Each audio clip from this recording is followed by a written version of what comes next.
What is happening in Los Angeles right now is still an active emergency, so keeping people informed with factual information is a matter of public safety. Beyond viral hoaxes like the Hollywood sign catching fire, the most prominent misinformation about the fires in Los Angeles right now is political.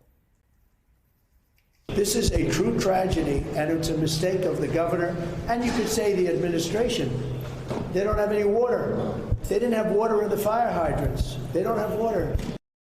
The problem President-elect Trump was referring to there on Wednesday is a real thing that did happen. On Tuesday night, while LA's 9,000 firefighters all simultaneously fought multiple massive wildfires, some of the biggest LA has ever seen, the fire hydrants did lose water pressure.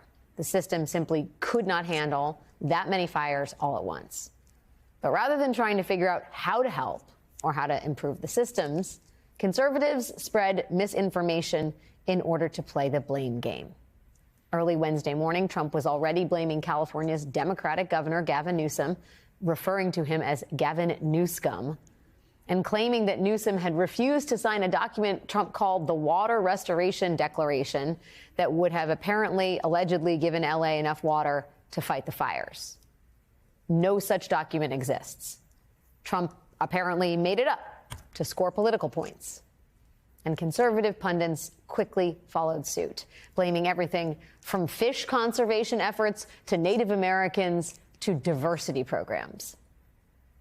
California can't get enough water to fight fires because of a stupid fish. Gavin's literally tearing down Western civilization for fish and Indians. Nothing against the Indians. I love the Indians. But really? It turns out that in recent years, LA's fire chief has made not filling the fire hydrants top priority, but diversity. This right here, ladies and gentlemen, this is the leadership of the LA Fire Department. I sure hope they know what they're doing. Instead of focusing on making sure there's water in the fire hydrants, the Los Angeles Fire Department battalion chief was more focused on racism and making sure there are enough women working at the fire department. For the record, the reason LA's hydrants went dry on Tuesday night had nothing to do with fish conservation or Native Americans or how many women work at the fire department. All of it is beside the point. And it's not just inappropriate to spread that kind of stuff right now. It's also potentially dangerous because there was a real problem on Tuesday night. Hydrants really did run out of water. And to be able to avoid disasters like this in the future, Los Angeles is going to have to figure out if anything actually did go wrong beyond the system just being overwhelmed. And whether or not something went wrong, the system will clearly have to be improved. And that means getting to the bottom of what actually happened and not pushing partisan lies. Today, not only did California Governor Newsom personally invite President-elect Trump to come to California, inviting Trump to work with him on emergency efforts rather than political smears, but Governor Newsom also called for an independent investigation into the loss of water pressure on Tuesday night, announcing, "We need answers to ensure this does not happen again, and we have every resource available to fight these catastrophic fires." Joining me now to help us understand what we really know about what happened on Tuesday is Marty Adams, who is the former general manager of the LA Department of Water and Power. Mr. Adams, thank you so much for being with us tonight. Your thoughts here are so critical, so crucial in understanding how the situation became what it is. Did conservation efforts pose a problem here? Did they divert necessary water? Would it have made a difference if we did not have those conservation efforts in place? You know, conservation has been important for the overall water supply in the city, but there's honestly adequate water supply to fight any fire in the city of LA. There's enough water in storage, enough water in our aqueducts that we can fight any kind of fire. The challenge becomes getting the water from where it's stored to where the fire is. And that's what you really saw, particularly in the Palisades. And again, what we just saw the reporter talk about in Altadena, the same kind of thing. You have water systems designed to fight fires based on a structure fire or multiple structure fires, but no water system anywhere in America designed to fight an entire community on fire at once. And it basically just pulls so much water out that the system cannot keep the pressure up as it goes. And then it strands our firefighters without adequate water supply and the pressure that they need and like to have to do their jobs. Do you think, a lot of people have been focusing on the Santa Ynez Reservoir, which is a 117 million gallon water storage complex in the heart of the Palisades that was offline, apparently, during the fires because of some necessary upgrades and repairs to the reservoir.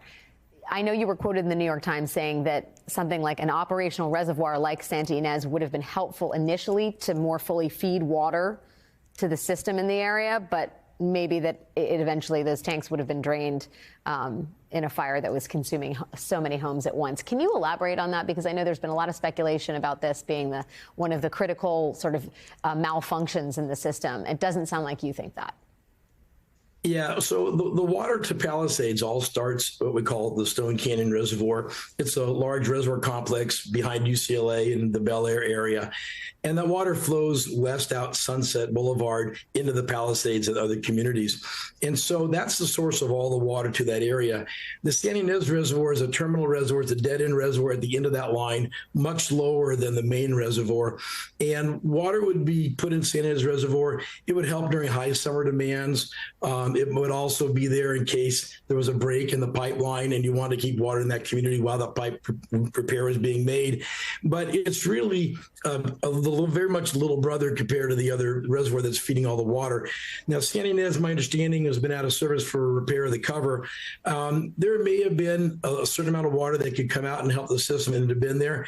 But the reality is that the water flowing in the pipe reduced the pressure so much because so many demands on it that you really couldn't pump the pump stations to the higher elevations. And that's where we saw a lot of firefighters struggling for water supply. Even if there was more water available at the bottom with Santa Ynez Reservoir, the pump stations are still a fixed amount.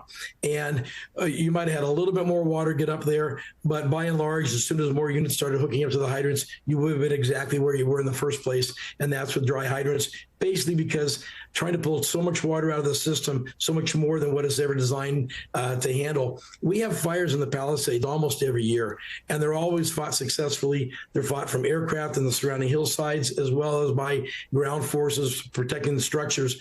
And it's always been successful. There's no reason to believe that the operation currently that was there wouldn't have been successful. And the whole system's been fed normally with the reservoir out of service. But what we saw was completely different than anybody had ever seen before. We've never seen to go from house to house, block to block through a neighborhood. And that kind of fire has never been anticipated or provided for by anybody's infrastructure. Well, it sort of sounds like, though, the infrastructure needs to be reconceived, given that we are in the age of climate, change, and these ferocious fires are increasingly more likely. Do you think that that's going to be part of the rebuild effort? Are you optimistic that a system can be built that might be able to tackle fires of these magnitude? Yeah, Alex, I think you had a really good point there, is that we do need to look differently. When we saw the Paradise Fire, we never seen a community wiped out by fire. We saw what happened in Malibu and Ventura County a month ago. We saw now both Palisades and Altadena. What we thought would never happen has happened several times. And so I do think we need to look differently at what we're going to get thrown at us by Mother Nature. The fact that the dry climate and then the high winds provides a different kind of risk than what we've seen before. I don't know that we'll build out a domestic water system by itself that meets those kind of demands, because there are flip sides.